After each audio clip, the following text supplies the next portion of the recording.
હિંમતનગર શહેરના સૌગડ અને પાનપુર વિસ્તારના લોકસભાના મતદાન માટે મતદાન મથકમાં કુલર મૂકવામાં આવ્યા હતા।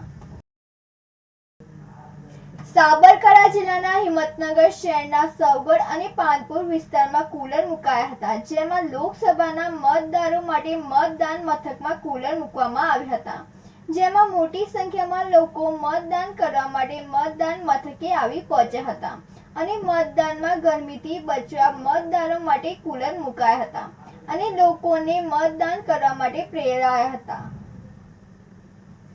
સુરેશ થોરી સાથે નંદિની જોશી, સિટી ન્યૂઝ હિંમતનગર। હિંમતનગર ખાતે દીવ, દમણ અને લક્ષદ્વીપના પ્રશાસક પ્રફુલ્લ પટેલ મતદાન કરવા પહોંચ્યા હતા।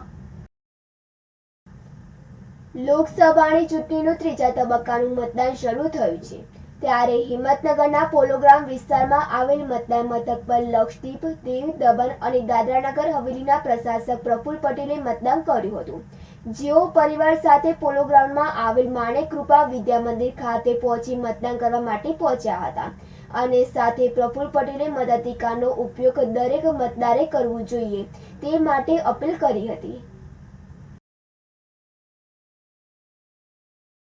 મિત્રો, લોકતંત્રના મહાપર્વમાં સૌ મતદાર ભાઈઓ બહેનોને ઉમંગ અને ઉત્સાહ સાથે મતદાન કરવા માટે વિનમ્ર વિનંતી કરું છું અને અનુરોધ કરું છું।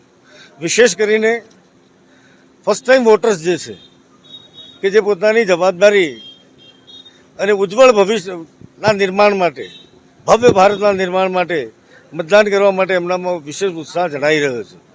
ધોમધકતા તાપમાં આટલી ગરમી વચ્ચે પણ ઉમેદવારોનો, મતદાતાઓનો ઉત્સાહ ખૂબ જ પ્રશંસનીય છે। સાબરકાંઠા જિલ્લા ચૂંટણી અધિકારી અને કલેક્ટર નિમેશ દવેએ પરિવાર સાથે હિંમતનગર ત્રિવેણી વિદ્યાલય ખાતે મતદાન કર્યું હતું। સાબરકાંઠા જિલ્લામાં શાંતિપૂર્ણ માહોલમાં મતદાનનો પ્રારંભ બપોરે 1 વાગ્યા સુધી 44% મતદાન થયું હતું। લોકસભા સામાન્ય ચૂંટણી 2024ના ત્રીજા તબક્કાનું આજે મતદાન યોજાયું છે, જે અંતર્ગત સાબરકાંઠા જિલ્લા ચૂંટણી અધિકારી અને કલેક્ટર નિમેશ દવે પોતાના પરિવાર સાથે હિંમતનગર ત્રિવેણી વિદ્યાલય ખાતે મતદાન કર્યું હતું। જિલ્લા ચૂંટણી અધિકારીએ જિલ્લાના તમામ મતદારોને હીટ વેવ સામે સુરક્ષિત રાખીને વધુમાં વધુ જિલ્લાના મતદારો પોતાના પરિવાર સાથે મતદાન કરે તે માટે અપીલ કરી હતી। જો કે 4 વિધાનસભા મત વિસ્તારમાં સવારે 7 કલાકથી મતદાનનો પ્રારંભ કરવામાં આવ્યો છે। સવારથી જ લોકોમાં મતદાન કરવા પ્રત્યેનો ઉત્સાહ જોવા મળી રહ્યો છે।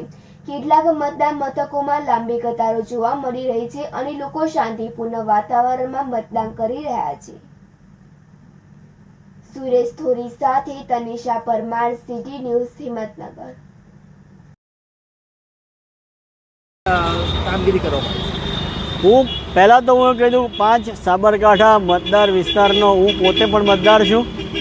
મેં વારંવાર અપીલ કરી હતી કે પરિવાર સાથે મતદાન કરવું, તો હું પણ અત્યારે મારા પરિવાર સાથે વોટિંગ કરવા માટે આવ્યો છું। મેં ગઈકાલે આપને પણ વિનંતી કરી હતી કે બીટ ધ હીટ, આપણે અને કીધું સાબરનો છોરું એમ કે ભાઈ આ હીટવેવથી બીવે નહીં, તો હું પોતે પણ અત્યારે 1 વાગે પરિવાર સાથે વોટિંગ કરી રહ્યો છું અને સૌ મતદારોને પણ મારી અપીલ છે કે જે મતદારોનું હજુ વોટિંગ બાકી હોય તેઓ વોટિંગ કરે। આપણી પાસે 11 વાગ્યાની સ્થિતિએ 29.75% વોટિંગ થયું હતું, અત્યારે લગભગ 35% ઉપર વોટિંગ થયેલું હશે સાબરકાંઠા પાર્લામેન્ટરી કોન્સ્ટિટ્યુન્સીમાં। કોઈ જગ્યાએ કોઈ અનિચ્છનીય બનાવ બનેલ નથી અને તમામ જગ્યાએ મતદાન શાંતિપૂર્ણ રીતે ચાલી રહ્યું છે। ગરમીના કારણે ઉમેદવારો માટે શું વ્યવસ્થા કરો? ગરમીના કારણે આપણે ગઈકાલે પણ કીધું તેમ મંડપ અને પીવાના પાણીની વ્યવસ્થા કરેલી। હમણાં જે આ 2 મતદાન મથકની મુલાકાત લીધી ત્યાં પણ મેં એજન્ટો હાજર હતા, પોલિંગ સ્ટાફ હાજર હતો, એમને પણ પૂછીને કોઈ મુશ્કેલી નથી ને, તો તેઓએ પણ સંતોષ વ્યક્ત કર્યો છે।